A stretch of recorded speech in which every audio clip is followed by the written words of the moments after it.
coming up tonight on our news at 6 o'clock. Congressman Mark Kirk apologizes for mistakes on his military resume. The Republican candidate for the U.S. Senate from Illinois claims he just, quote, misremembered the details of his record as a naval intelligence officer. ABC 7 political reporter Charles Thomas joins us with more on this. Charles? Sylvia Allen, this has hands down been the worst week in the U.S. Senate campaign of North Shore Congressman Mark Kirk, and arguably the worst week in Kirk's political career. Only 5 days ago, Kirk was still touting his military experience as one of his most valuable political assets. Thanks for coming out, everybody.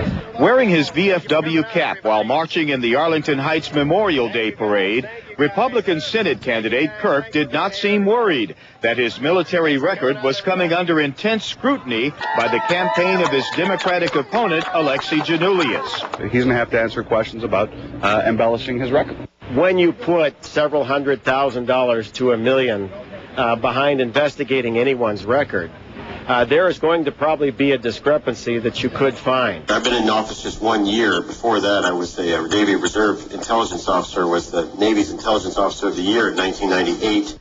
As the week progressed, a discrepancy over the Navy Reserve's Intelligence Officer of the Year award that Kirk never received evolved into a steady progression of untrue or half-true statements he has made in Congress or during his U.S. Senate campaign. I'm a 20-year naval intelligence officer and served in Iraq and Afghanistan. Kirk was deployed stateside during the Iraq War, and he would admit this week on a downstate radio program he had never served in the U.S. military there. And I have never served in Iraq as a military man. I have been to Iraq as a congressman. However, his squadron did fly intelligence missions in Iraqi airspace during Operation Northern Watch in 2000. The last time I was in Iraq, I was in uniform flying at 20,000 feet, and the Iraqi air defense network was shooting at us. Yesterday, Kirk conceded there was no way to confirm his unit had actually taken fire. Despite his explanations and apologies to the Chicago Sun-Times and Tribune editorial boards this week, he has never said he lied about his military service.